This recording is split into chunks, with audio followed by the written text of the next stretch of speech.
Es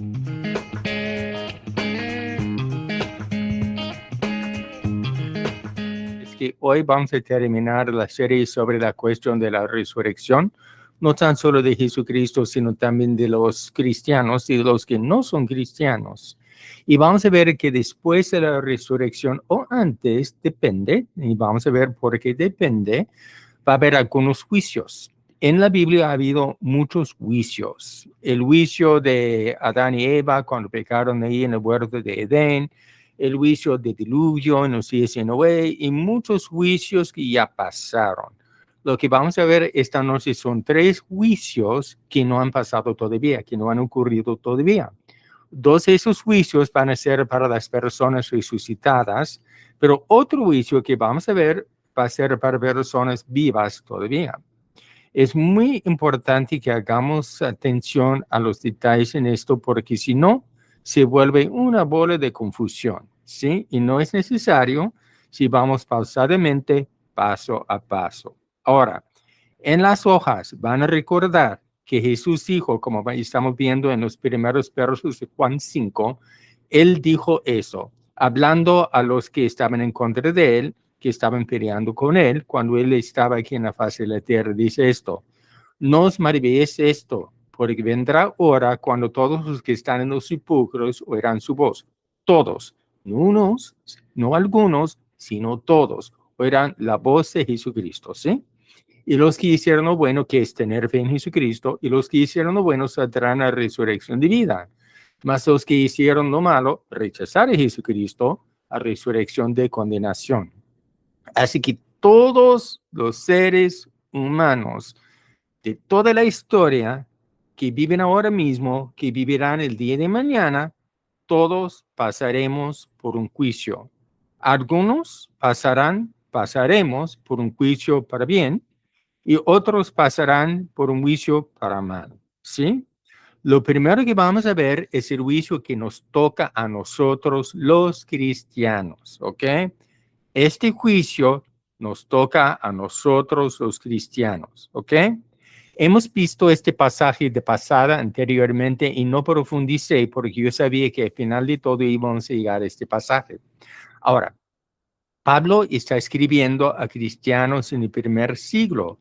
Estos cristianos habían pensado que Jesús iba a llegar otra vez durante su vida, pero resulta que no, Cristo no ha regresado todavía. Y algunos de ellos se iban muriendo por causas naturales. Así que los cristianos se estaban preguntando, si hay resurrección de muertos, ¿cómo es que si tenemos la vida eterna, cómo es que estamos muriéndonos? ¿Sí? Y Pablo dice, está escribiendo para explicarles qué está pasando, ¿ok? Dice esto, 1 Corintios 3, 11 a 15. Pablo está escribiendo a cristianos, está escribiendo a nosotros, a los cristianos, y dice esto: porque nadie puede poner otro fundamento que está puesto. ¿Quién es la piedra angular? ¿Quién es el fundamento de todo? ¿Quién es la base de todo? Jesucristo, el cual es Jesucristo. Ahí está, ¿ok? Está escribiendo a cristianos, y todos sus cristianos verdaderos tenemos un solo fundamento, que es Jesucristo. La fe cristiana está edificada sobre el fundamento de Jesucristo. Si Jesucristo es el fundamento de mi vida, me puedo llamar cristiano hacia el año 4000, pero no importa porque no soy cristiano. Los cristianos de verdad tienen un solo fundamento, que es Jesucristo. Pablo está escribiendo a nosotros, estos cristianos, que tenemos el único fundamento que hay, Jesucristo. Está escribiendo a creyentes que ya tienen la vida eterna, ¿sí? Y dice esto: y si sobre este fundamento alguno edificar, está poniendo la imagen de un edificio. Primero se allana el terreno, se pone el fundamento y de ahí se levanta el edificio. El edificio sin fundamento no dura. Jesús nos dice esto hablando de las 2 casas que se edifican, una sobre la arena, otra sobre la roca sólida en otra parte, ¿no?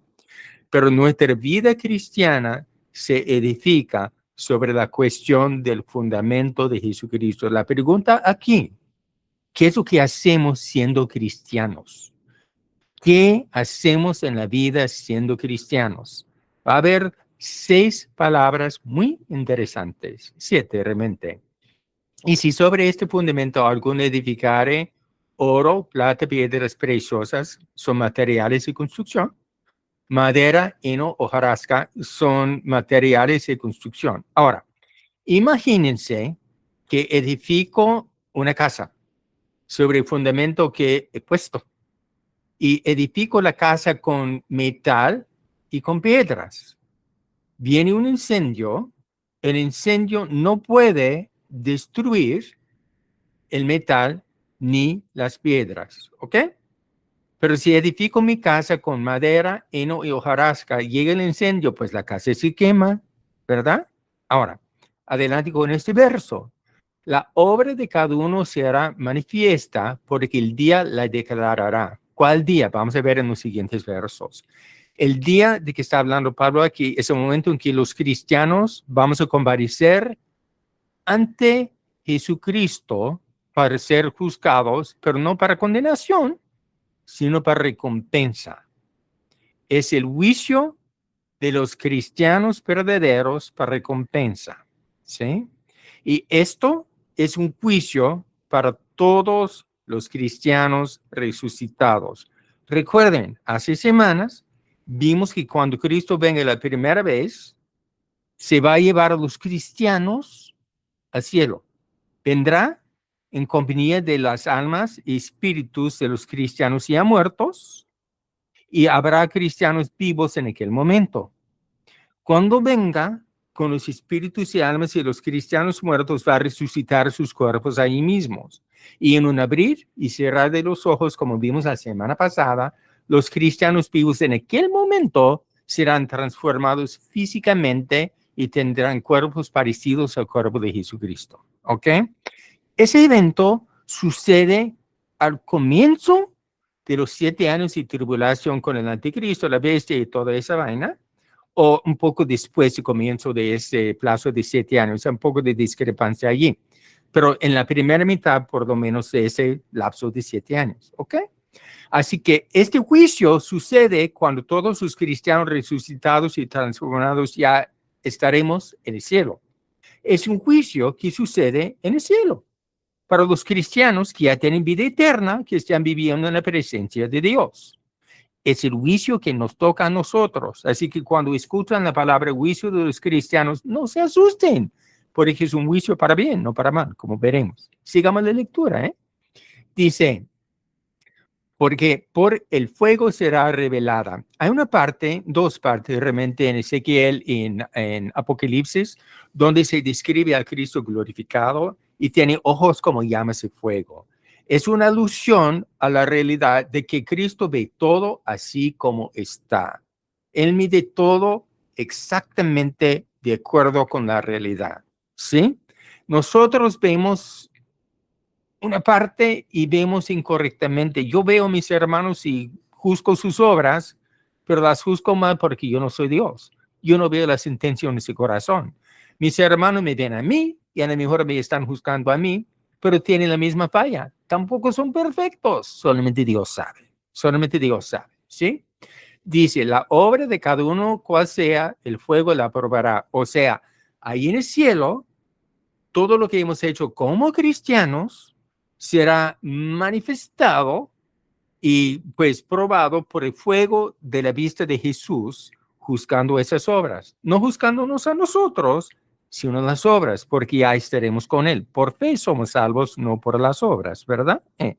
Ahora, dice, si permaneciera la obra de alguno que sobrevivió, sería como oro, plata, piedras preciosas, recibirá recompensa. Recompensa. Es un juicio donde Dios quiere recompensar a los cristianos que verdaderamente han vivido la vida cristiana de una manera que agrade y que glorifique a Dios. Pero no es para condenación.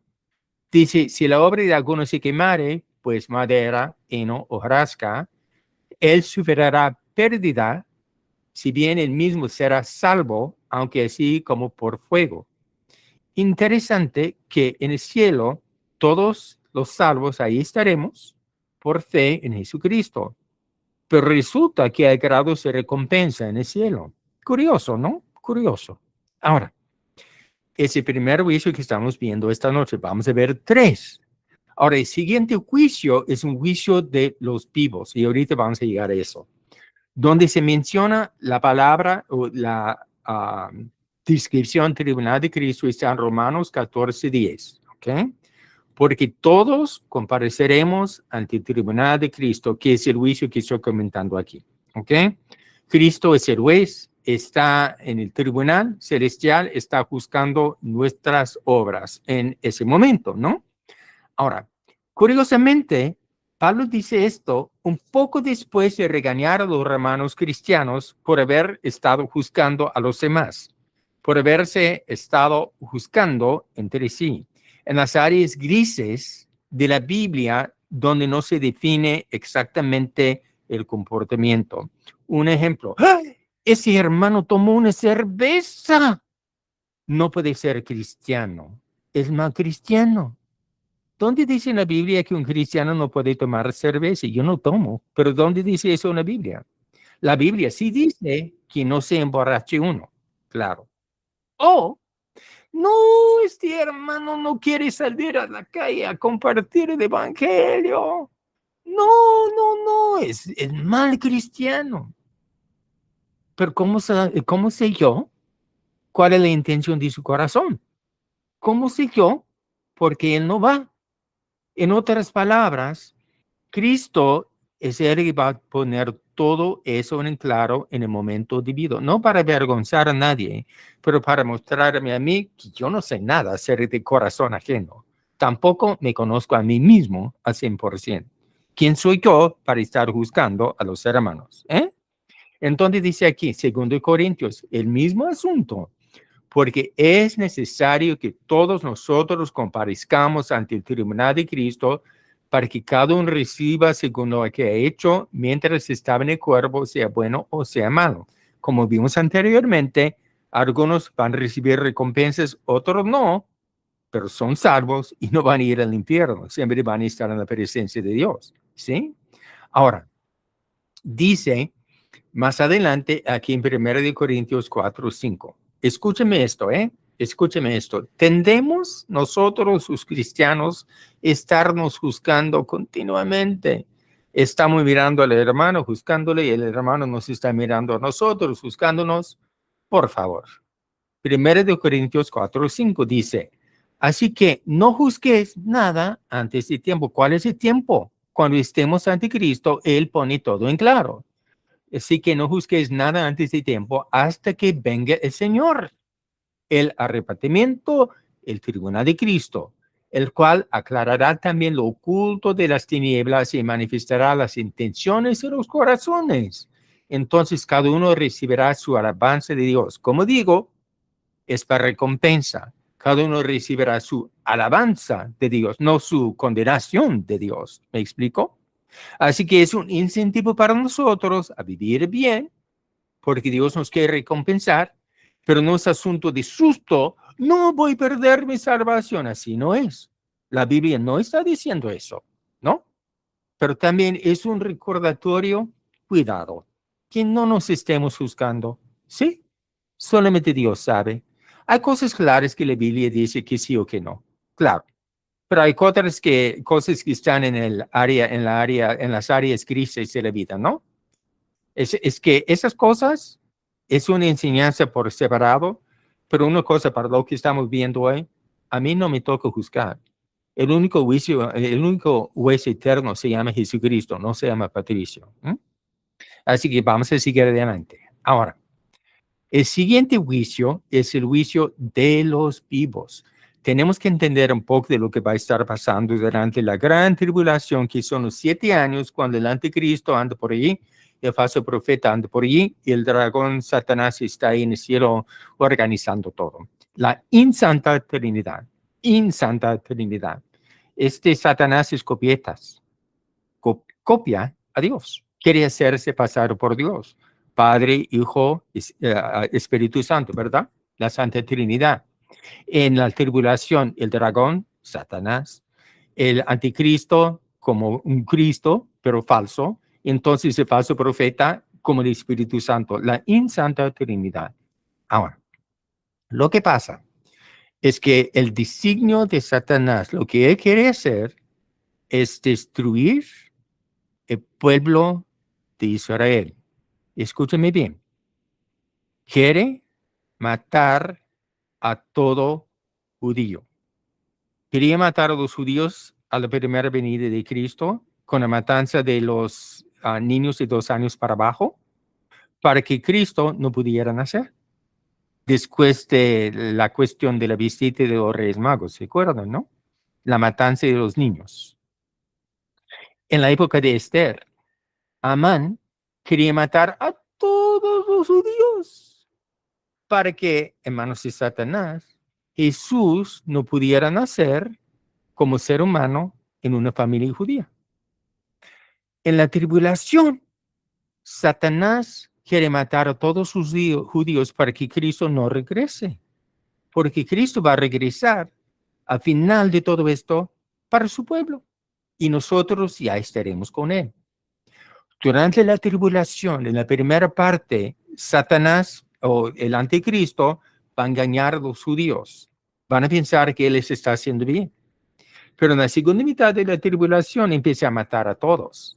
Curiosamente, Dios tenía un plan. Durante la gran tribulación, el plazo de los 7 años, va a haber una ola de evangelismo más grande que cualquier mover de evangelismo en toda la historia. Y los evangelistas, los judíos que estarán aceptando a Jesucristo frente a la persecución de Anticristo. Muchos judíos van a reconocer en aquel entonces que Jesús verdaderamente es el Mesías. Cuando ustedes están leyendo en Apocalipsis, se habla de los 144,000, son 12,000 de cada tribu de Israel. Ellos están evangelizando en todo el mundo, resistiendo a Satanás, resistiendo al anticristo, resistiendo al falso profeta, ¿sí? Y lo que pasa es que el enemigo busca matar a todos los judíos y millones de personas a raíz del evangelismo de los judíos en aquel entonces recibirán a Jesucristo. Yo creo que durante la tribulación va a haber una conversión más amplia que cualquier otra conversión de las multitudes en toda la historia.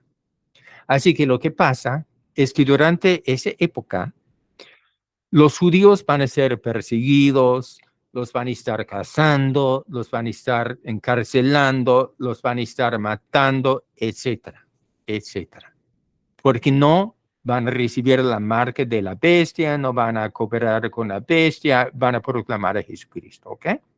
Ahora, cuando Cristo regrese al final de la tribulación, tira al enemigo, a Satanás ahí en la cuestión del abismo, echa al anticristo, echa al falso profeta, al lago de fuego, etcétera, ¿no? Llega. Él va a juzgar a las personas vivas en aquel entonces y la base de juicio va a ser cómo trataron a mis hermanos. Y cuando está hablando de sus hermanos ahí, está hablando de los judíos. Y recuerden que Jesucristo es judío, ¿sí? Humanamente es judío. Así que escuchen eso, es mucha la lectura, voy a leer todo porque pues se explica a sí mismo, ¿no? Entonces, cuando el Hijo del Hombre venga en su gloria y todos sus santos ángeles con él, sabemos que la segunda venida no es el arrebatamiento. Entonces se sentará en su trono de gloria. ¿Dónde va a estar su trono de gloria? En Jerusalén. Vemos en otra parte que cuando Jesús regrese para establecer su reino, su pie va a tocar el monte de olivos de donde él ascendió hace 2000 años. Dice, y serán reunidas delante de él todas las naciones. Cuando vean la palabra nación, recuerda que está hablando de grupos étnicos, no está hablando de organizaciones políticas. ¿Okay? Dice, delante de él todas las naciones, y apartará los unos de los otros como aparta el pastor las ovejas de los cabritos. La ilustración es así. En la antigüedad, el pastor sacaba a ovejas y cabritos para pasear, ¿sí? Para comer, para estar ahí pues en la hierba. Y en la noche, cuando regresaba al rebaño, entonces dividía el grupo. Los cabritos a su lugar, las ovejas a su lugar, ¿ok?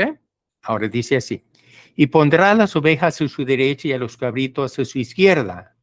Entonces el rey, que es Cristo, dirá a los de su derecha, venid, benditos de mi Padre, heredad el reino preparado para vosotros desde la fundación del mundo. Ellos van a entrar al reino de Dios y ellos van a participar en el tiempo del gobierno de Jesucristo durante los 1000 años sucesivos después de este evento, ¿no? Porque tuve hambre y me diste comer, tuve sed y me diste de beber, fui forastero y me recogiste, estuve desnudo y me cubriste, enfermo y me visitaste, en la cárcel y vinisteis a mí. Está hablando de los hermanos de Cristo, los judíos convertidos, perseguidos durante la tribulación. Entonces los justos, las ovejas, le responderán diciendo, Señor, ¿cuándo te vimos hambriento y te sustentamos, o sediento y te dimos de beber? ¿Y cuándo te vimos forastero y te recogimos de desnudo y te cubrimos? ¿O cuándo te vimos enfermo en la cárcel y vinimos a ti? Curiosamente, son los justos que están preguntando esto. Los únicos justos son los que viven por la fe. El justo por la fe vivirá. Aquí estamos viendo que Jesús está hablando a los que han aceptado a Cristo durante la tribulación y cómo ellos han tratado a los judíos. Y conteste su pregunta. Y respondiendo el rey les dirá, de cierto os digo que en cuanto lo hiciste a uno de estos mis hermanos más pequeños, a mí lo hiciste. ¿Se acuerdan de Pablo? Cuando él era Saulo, él andaba en el camino a Damasco. Entonces tiene su encuentro con Jesús. Y Jesús dice, Pablo, o Saulo, Saulo, ¿por qué me persigues? Jesús ya estaba en el cielo, ya había ascendido. Jesús se identifica así con los de su pueblo, con los judíos, con los convertidos dentro de los judíos. Lo mismo con nosotros, pero aquí estamos hablando de los judíos. Y como los cristianos justos han tratado a los judíos, que se han atrevido a ayudar a los judíos, aunque el anticristo andaba buscando cómo matarlos. ¿Sí? Ahora, entonces, verso 41. Entonces será el rey también a los de la izquierda, apartaos de mí, malditos, al fuego eterno preparado para el diablo y sus ángeles. Ay, ay, ay. Está hablando a gente viva, ¿eh? Aquí está hablando de gente viva. No hay nada de resurrección aquí. Está hablando de gente viva. Sí dice, porque tuve hambre y no me diste de comer, tuve sed y no me diste de beber, fui forastero y no me recogiste, estuve desnudo y no me cubriste, enfermo en la cárcel y no me visitaste. Entonces también ellos le responderán diciendo, Señor, ¿cuándo te vimos hambriento, sediento, forastero, desnudo, enfermo en la cárcel y no te servimos? Entonces les responderá diciendo, de cierto os digo que en cuanto no lo hiciste a uno de estos más pequeños, tampoco a mí lo hiciste. E irán estos a castigo eterno y los justos a la vida eterna. ¡Wow! Eso es como fuerte. Eso es muy fuerte. Me pregunto, ¿cuál es el concepto que tengo yo del pueblo judío? ¿Cómo veo a los judíos? ¿Todos son santos? Claro que no. ¿Pero los pueden maltratar? Claro que no. Claro que no. No, no, no, no, no. Yo no. Yo no. ¿Puedo apoyarles si están haciendo cosas malas como en Palestina? Tampoco. Pero voy a torturar, voy a hablar mal, voy a tratar mal a los judíos tampoco. Y si yo estuviera vivo durante la tribulación, no creo porque el arrepentimiento viene antes, pero si estuviera vivo en la tribulación, como yo como cristiano, voy a responder cuando un judío perseguido que ha aceptado a Cristo me viene pidiendo alojamiento y un lugar donde se puede esconder porque los anticristos lo están buscando para matar, sabiendo que si yo le doy alojamiento me van a matar a mí también. Acuérdense, acuérdense de los nazis en Alemania y qué hacían con las personas que ayudaban a los judíos en aquella época. ¿Ah? Así que no hablamos mucho de este juicio, ¿verdad que no? Pero ahí está, ahí está. Para nosotros, los cristianos que estamos vivos ahora, no vamos a estar vivos en la tribulación. Estaremos con el Señor ya. en la mayoría de la tribulación, sino en toda la tribulación. ¿Ok? Pero esto me hace pensar, ¿qué hago yo con respecto a los judíos? ¿Estoy orando por ellos? ¿Estoy compartiendo el evangelio con ellos? ¿Estoy viendo que realmente son el pueblo de Dios? En rebeldía ahora, pero son el pueblo de Dios. Y cuando Cristo venga la segunda vez, después del arrebatamiento, viene para los judíos y los que habrán aceptado a Cristo a raíz del testimonio de los judíos convertidos en aquel entonces. ¿Sí? Para que tengamos una percepción un poquito más amplia. Ahora, se nos está acabando el tiempo, vamos a pasar al último juicio que es pues muy directo, bien corto y bien directo. ¿Qué pasa con los resucitados que resucitan para mal? Que resucitan para ser juzgados. Lo que dijo Jesús a mero comienzo, voy a repetir ese verso, porque ha habido mucha cosa en medio. Dice Jesús, y los que hicieron lo bueno saldrán a resurrección de vida. Estos son los del primer juicio de los santos, los cristianos y tribunal de Cristo, los que van a resucitar durante la al final de la tribulación, los que dieron su vida en vez de aceptar a Jesucristo, ¿ok? Pero entonces, la otra parte, más los que hicieron lo malo a resurrección de condenación, ¿cuándo van a resucitar estos? ¿Sí? Estos van a resucitar 1000 años después de todo lo que hemos estado comentando.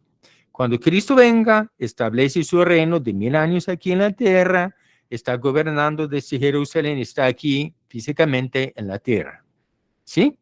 Al final de los 1000 años, se desata Satanás temporalmente, queda tirado al lago de fuego. ¿Ok? Bien. Entonces, esta cosa que vamos a ver aquí, el juicio del gran trono blanco. El gran trono blanco es juicio de condenación. Para nosotros fue juicio de recompensa, pero para los que rechazan a Cristo es juicio de condenación. ¿Quién es el juez? Jesucristo. Cristo vino en primer lugar como profeta, ahora está obrando como sacerdote, como sabemos, y al final, cuando venga otra vez, va a ser como juez. ¿Ok? Ahora dice, y Juan está viendo esto en visión. Juan está escribiendo esto. Y vi un gran trono blanco y al que estaba sentado en él, Cristo, de delante del cual huyeron la tierra y el cielo y ningún lugar se encontró para ellos. Así que no va a ser bien grato para los resucitados que nunca pusieron su fe en Cristo, pero no hay escape, no hay donde esconderse. Y vi a los muertos, grandes y pequeños, no importa si uno haya tenido una vida de mucha bondad, de cariño, de misericordia, pero ha rechazado a Cristo. No importa si fulanito ha hecho cosas grandes para la humanidad, pero ha rechazado a Cristo. No importa que uno sea la persona más vil en toda la historia, pero ha rechazado a Cristo. Rechazar a Cristo garantiza a la persona que está rechazando esto que estamos viendo aquí. Es cosa grave, es cosa seria. Cuando no queremos compartir el evangelio de Dios, esto es cosa seria, ¿eh?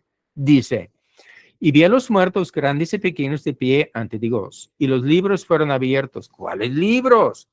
Dios tiene un libro de memorias, ¿saben que tiene un libro de memorias? Eso está en el Antiguo Testamento, en Malaquías. Pero en fin, Él tiene un libro de memorias para cada ser humano en toda la historia. Todo está apuntadito ahí.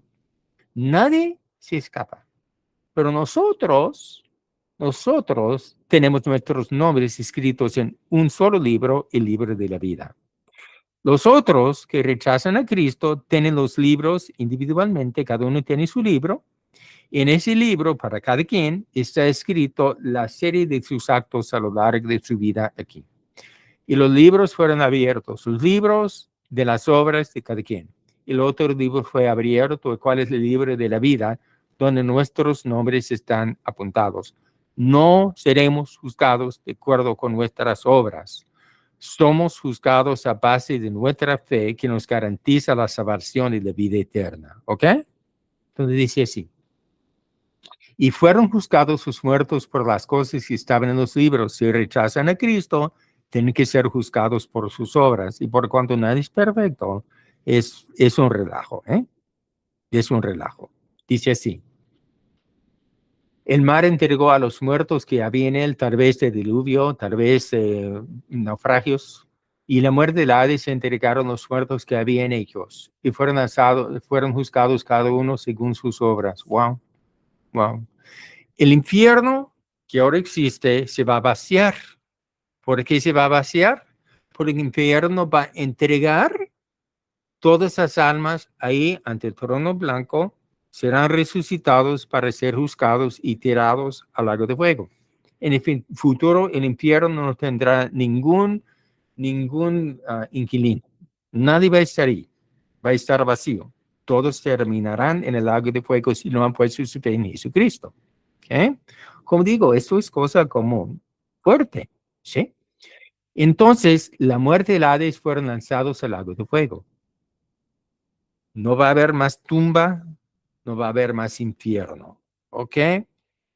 La muerte, o sea, la tumba, el sepulcro y el infierno, donde se deja el cuerpo ahora y donde van las almas de los que rechazan a Cristo ahora, la tumba, el infierno, serán tirados al lago de fuego. ¿Por qué?